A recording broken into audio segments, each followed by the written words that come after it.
The owl didn't make a sound when he fell, not even when the ground rushed up to meet him. The early morning mist hung low over the Oregon countryside, clinging to the pine trees like a secret no one was ready to tell. Sarah, a wildlife photographer returning from a pre-dawn shoot, drove slowly along the narrow forest road. Her camera equipment rattled softly in the passenger seat as she navigated the winding path. Then she saw something that made her foot ease off the accelerator. A small shape huddled against the base of an old oak tree, barely distinguishable from the moss-covered roots. The way it sat there, perfectly still, struck her as wrong somehow, unnatural in its complete absence of movement. She pulled onto the shoulder and stepped out into the damp air. The mist pressed against her face as she approached the tree. When she crouched down, she finally understood what she was seeing. A tiny owl, no more than 8 weeks old, sat motionless on the ground, one wing held at an awkward angle against his body. His enormous eyes stared up at her, wide and unblinking, filled with something that looked like resignation. Sarah whispered a greeting, but the owl didn't react. His beak opened slightly, as if attempting to hiss or call out, but nothing emerged, not even the faintest sound. She reached toward him slowly, expecting the defensive snap that injured birds always gave. But the owl didn't strike. He simply closed his eyes and leaned into her hands, as if he had been waiting for someone to find him, knowing he couldn't call for help himself. The weight of him was almost nothing, but the stillness was everything. Too quiet, too accepting. Sarah could feel the rapid flutter of his heartbeat against her palm, frantic and fading. She lifted him carefully, cradling him against her chest to shield him from the morning chill. Leaving him wasn't something she could consider. Her cabin was nearby. The Wildlife Rehabilitation Center could be reached from there, and this little owl didn't have time to waste. She moved quickly, settling him on a folded towel in the passenger seat, watching as he leaned into the soft fabric with exhausted trust.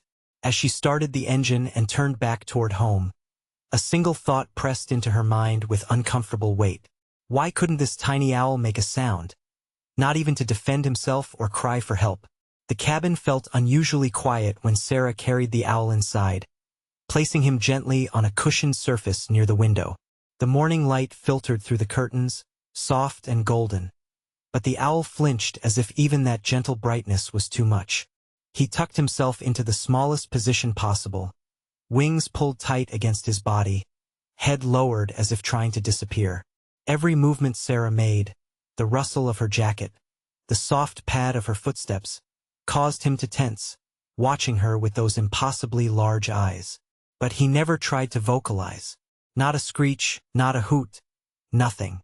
Sarah knelt beside him and spoke in a low, soothing tone, unsure what comfort words could offer. The owl's beak opened in response, forming the shape of what should have been a warning call, but only silence poured out, empty and haunting. The quiet that followed felt heavier than any sound could be. It unsettled Sarah in a way she hadn't anticipated, reaching deeper than simple concern, because a young raptor this silent wasn't just injured. It was vulnerable in a way that made survival nearly impossible. A soft, rhythmic sound emerged from the corner of the room, steady and unhurried. Jasper, her elderly 3-legged raven, hopped into view with the calm confidence of a creature who had seen enough of life to fear very little. He had been with Sarah for years, rescued after losing his leg to a trap, too injured to return to the wild but too spirited to give up. His movements were measured, predictable, gentle. He noticed the owl immediately, tilting his head in that curious way ravens do. The owl froze at first, then watched Jasper with something that looked like cautious interest. There was no aggression in the raven's approach, no sudden noise, no reason to panic. Sarah set out a shallow dish of water and prepared a small piece of food, placing both within easy reach. But the owl didn't move toward them. He only stared, breathing silently as if waiting for permission he didn't know how to ask for. When Sarah nudged the dish closer, the owl still hesitated. It wasn't stubbornness. It was confusion. He didn't know how to communicate his needs. He didn't know how to tell anyone he was hurt or hungry or terrified. He had survived long enough to be found. Yet he had done it without making a single sound. Sarah exhaled slowly, feeling the weight of responsibility settle across her shoulders. How do you help an animal that can't call out when something is wrong? How do you protect someone who exists in a world of silence, unable to voice fear or pain? The owl had retreated to the darkest corner of the room, wedging himself between a bookshelf and the wall, making his body as small as the shadows would allow. The darkness seemed to comfort him, offering protection from a world that had always been too overwhelming, too dangerous. Sarah kept her distance, giving him space, watching the shallow rise and fall of his chest. Every few moments, a tremor ran through his small frame, not from cold, but from the deep-seated fear that clung to him like a second layer of feathers. A soft, familiar sound touched the floor. Slow, rhythmic, steady. Jasper hopped across the room with his usual unhurried gait, his single talon clicking gently against the wood. He wasn't approaching the owl directly. He was simply following his usual route toward his favorite perch near the window. But the sound of his movement, low, consistent, harmless, drifted into the corner like a gentle pulse carried through the air itself. The owl lifted his head. His eyes didn't widen in fear. Instead, something softened in them, something curious and fragile. He shifted one small talon forward, then another, inching out from behind the bookshelf. His movements were hesitant, but deliberate, drawn toward the calm presence hopping past him. When he finally reached Jasper's side, he paused, studying the larger bird with silent intensity. Jasper stopped as if sensing the delicate attention focused on him. He didn't startle or hop away. He simply stood there, steady and unbothered, offering a calm the world had never given the little owl. The owl moved closer, pressing the side of his body against Jasper's dark feathers, exploring the warmth with soft, soundless breaths. Within moments, his trembling eased, his body relaxed for the first time since Sarah had found him. Then, almost impossibly, he tucked his head beneath Jasper's wing and closed his eyes. His breathing slowed, his talons relaxed, and the tremor that had haunted him faded away. He fell asleep deeply, peacefully, without fear. Sarah watched from across the room, stunned. The owl had chosen the quietest creature in the cabin, the one being who moved with patience and lived without demanding sound in return. Sarah contacted the Wildlife Rehabilitation Center early the next morning, her voice quiet as she described the owl's silence and the strange, fragile peace that surrounded him. A specialist arrived before noon, stepping softly into the cabin as if already understanding the need for gentleness. The owl lay tucked against Jasper, his tiny body pressed against the raven's side as though it were the safest place he had ever known. Even the specialist paused at the sight, surprised by the unlikely pair. Sarah lifted the owl carefully and placed him on a soft examination surface. The specialist worked with practiced hands, checking his wing, his breathing, his reflexes. The owl didn't struggle. He simply watched with wide, silent eyes, accepting the attention as if he had learned long ago that resistance required strength he didn't possess. When the specialist gently examined the owl's throat, testing for a vocal response, there was none. No vibration, no sound, not even the faintest attempt at a call. The conclusion came quietly, but with weight. The owl wasn't just injured or traumatized. He had been born with a malformation in his syrinx, the organ birds used to produce sound. He had never been able to hoot, screech, or call out. He had never been able to summon help, not even from his own family.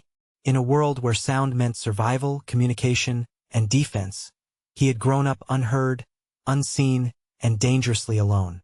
The only reason he was alive now was chance, a photographer driving slowly enough to notice what didn't move. The words settled into Sarah with unexpected heaviness. She looked at the owl differently now, not just as an injured bird, but as a creature who had fought through silence every day of his short life. As she returned him to the floor, Jasper hopped over with his steady, three-legged gait. He positioned himself beside the owl again, as if reclaiming his quiet watch. The owl leaned into the raven's side almost instinctively, matching his calm, absorbing the steadiness offered without a single sound exchanged between them. It was clear a bond was forming between the silent owl and the patient raven. But it raised a deeper concern. How could a young owl grow, survive, and one day return to the wild if he had no voice to warn predators, no way to communicate with others, no sound to establish territory or attract a mate? Sarah settled into a careful routine over the following days, determined to give the fragile owl every chance to heal and grow stronger. Each morning began the same way. Soft light filtering through the windows, Jasper hopping his slow path across the cabin, and the owl lifting his head with a quiet alertness that hadn't been there before. He was eating now, small portions at first, then gradually more each day, and the tension in his tiny body eased as he grew familiar with the rhythms of the cabin. He moved with caution but not panic, choosing his steps carefully, as if memorizing every corner, every shadow, every subtle shift in the air.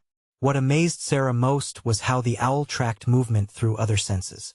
Whenever she walked through the room, he seemed to feel her presence before seeing her, turning his head toward the faint vibrations her footsteps created. It wasn't hearing in the traditional sense, it was sensing, reading the world through the subtle changes around him.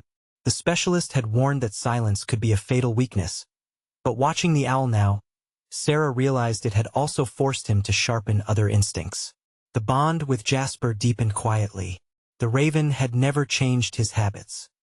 He still moved with patient purpose, tracing his usual routes around the cabin. But the owl now followed him with the kind of trust most birds reserved for their own species. Sometimes he walked beside Jasper. Other times he settled against the raven's side when he needed rest. And then one afternoon, Sarah witnessed something she never expected. Jasper was making his usual hop toward the window when the owl approached his side, studying the raven's sturdy frame. With surprising ease, he climbed onto Jasper's back, settling between the dark feathers as if finding the most natural perch in the world. Jasper continued on his way without hesitation, carrying his silent passenger across the room. The sight was surreal. An elderly three-legged raven moving steadily forward with a voiceless owl perched atop him like a small, determined traveler. They looked like two mismatched souls who had somehow found a rhythm that belonged only to them. For the first time in weeks, Sarah felt something warm break through the worry she'd been carrying. She smiled, an honest, unguarded smile, watching the owl ride gently on Jasper's back as the morning sun wrapped both of them in soft light. It was a moment of peace she hadn't known she needed. But the quiet didn't last. The next day, the rehabilitation center called with an update. They had reviewed the specialist's report, prepared the necessary space, and set a timeline.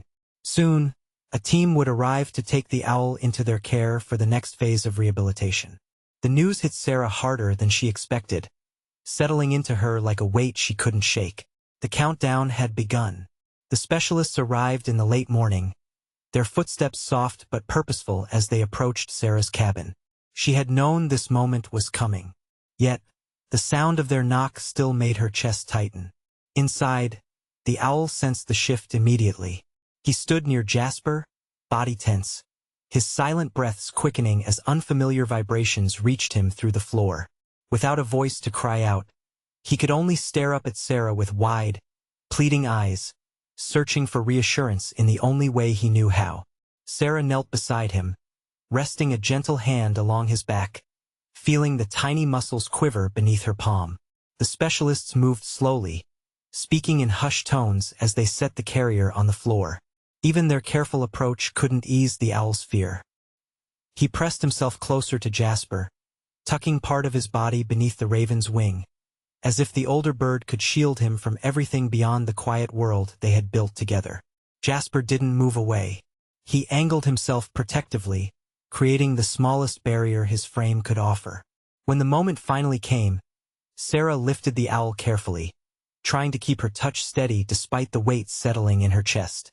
The owl clung to her, talons gripping gently at her sleeve, eyes locked on her face with a desperate, soundless plea. There was no screech, no call, only that heart-piercing gaze that asked the question he couldn't voice. Sarah whispered softly, hoping the owl could feel the meaning, even if he couldn't hear the words. The specialists guided him toward the carrier. The owl resisted only with his stare, not his body, trembling as Sarah lowered him inside. The door clicked shut with a soft metallic sound. And in that instant, the owl's eyes widened even more, searching, pleading, trying to hold on to Sarah as long as the distance allowed. It was the look of someone who didn't understand why silence wasn't enough to make everything stay the same. They thanked Sarah and carried the small crate out the door. She watched from the threshold as the vehicle pulled away. The cabin behind her suddenly feeling too large, too quiet, too empty. The silence she had grown accustomed to now felt different, hollow, missing the small presence that had filled it with meaning. Even Jasper seemed slower as he settled near the place where the owl had last stood, his stillness echoing the absence.